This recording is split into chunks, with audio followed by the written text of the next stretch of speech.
We actually did an article recently, and it was about black Fortune 500 companies. And for those that don't know, when you look at the stock market, it's usually based on the S&P 500, which is the 500 biggest public corporations in America. So out of the top 500 biggest companies, how many of those have black CEOs? If I were to have you guess.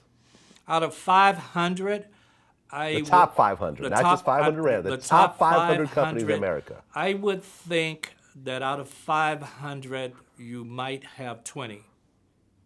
Okay. The the African American population in the U.S. is about 15%, right? Actually 16.4. The reason I know is I'm a college professor and we go through this the first day of every semester. So Okay. it's a topic that I cover really strongly. 320 million whites, right at 38 million blacks, right at 50 Hispanics, Latinos, 60, I'm sorry, around 16 million Asians in America. Yeah, so I'm fairly familiar with those demographics. Okay, so based on your number, 16.4%, if you were to take 500 people and you multiply it by 0.164, you would get 82. So if you looked at the top 500 CEOs and based on US population, 82 of them should be black. Do you know what the actual number is? I guess 20. You're not even close. What is it? The answer is 3. Wow. Kenneth Frazier of Merck and Company, Marvin Ellison of Lowe's, and Roger W. Ferguson Jr. of TIAA. Wow. Those are the only 3 CEOs who are black in the top 500 companies in America. That's sad. That's very, very sad. And again, it goes, though, paints the picture, certainly, where we are in America. For those that think racism doesn't exist, I don't know where they have their ideology from. I don't know if they're educated, and maybe those people that think it doesn't exist are highly uneducated and don't know numbers and don't know facts. Because as a college educator, I tell you, there's a lot of people that are just very uneducated, especially when it comes to understanding demographics and numbers and how the media also embeds how we think. A child is not born with a difference in any color. A child is conditioned to have a belief about color. That's a condition, not I something mean, you're born with. yeah, I mean, you talk about 16.4% population, but in the CEO department, the Fortune 500 CEO department, they make up 0.6 of 1%. A little more than half of 1% is represented in the Fortune 500 companies. Well, that's pretty much what I Senate looks like, isn't it? Yeah, pretty much. Pretty much what I Senate looks like. We can go on and on and on, and it paints a pretty similar position. I just think that as black people, we have to go and vote. We have to go and voice our opinion on what's happening in America. And it's an exercise. Look, I tell everyone, we have the president in office because black and brown people did not go and vote. And my thing is, if you didn't vote, well, I almost said it. If you didn't vote, just shut up. You shouldn't even be in a discussion. You don't have the right to even discuss it if you didn't vote. Because I grew up in Gaston, Alabama, I got beat, spit on, electric prodded, so that we can vote. Me and many, many others. Some lost their lives so we can vote. There's a rumor that Destiny's Child are going to be announcing a reunion tour next year. I certainly hope so, Vlad. I would be joy. I would be thrilled. I think the fans would be joyed and thrilled. But that's a decision, obviously, the ladies uh, will make, and it's really their decision making. I certainly will play into that as well. Folks don't realize that officially every day every business day I'm working on a Destiny's Child project or licensing a song. There's something happening that I can't talk about at the Super Bowl. I can't talk any more than that about it. But every day I'm working in a manager capacity. Every day I'm working in a management capacity for Destiny's Child.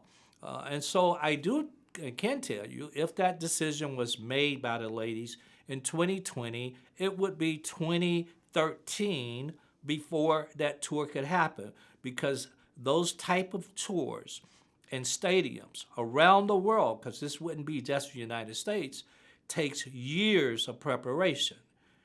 And that's just a fact. So hopefully in the interim, folks will buy Destiny's Child, The Untold Story, that's in stores now. Hopefully in the interim, they'll buy an unreleased album of Destiny's Child. All of those Destiny's Child fans, Beyonce and Kelly Rowland fans, this is for you. It's not for everybody. This is for the fans. And hopefully there's other things that will be coming in 2020, like merchandise. We're talking about a musical. 2020 will be the year of Destiny's Child. So hopefully as we wait till that decision is made, that this can be an interim that can fulfill the needs of the fans of Destiny's Child. Right, because you just mentioned the musical. I guess there's going to be a musical that you're producing called Survivor, Destiny's Child, the musical. And it's Yes, and based it's on basically the my group. story, similar to the book. It's my story of Destiny's Child. Very dope. Very dope. Hopefully we can see that on Broadway sometime soon. I would love that. Oh, yeah. Well, Matthew Knowles, always a pleasure. At 67 years old, it doesn't seem like you're slowing down at all.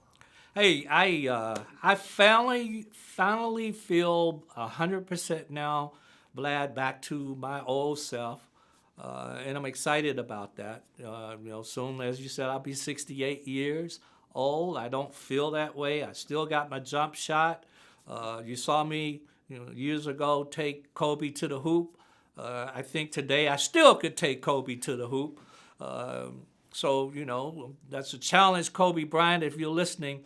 You might have a step or two on me. I might have to just go with my jump shot like I did before.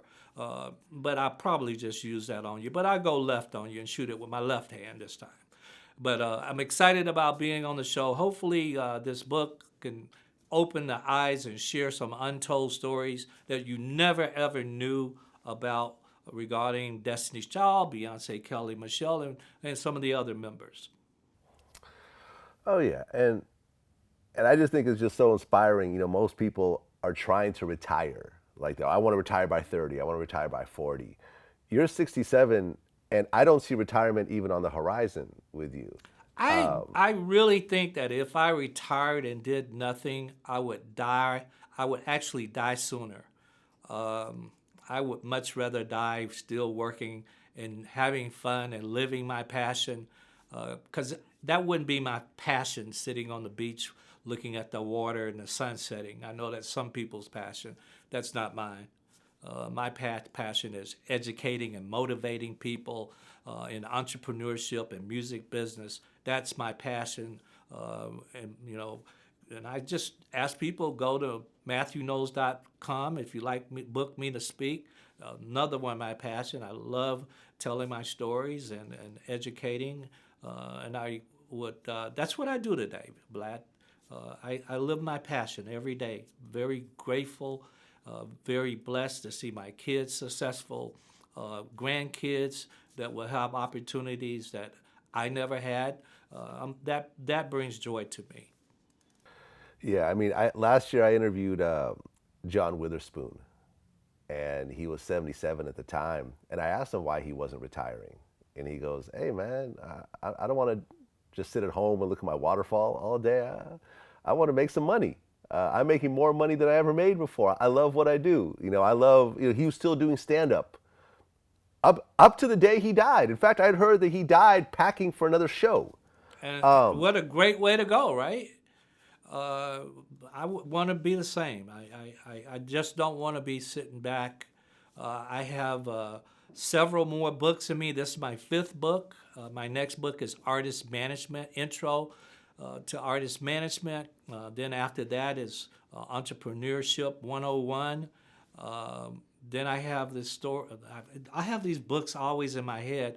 I have one that's called When I Look Back.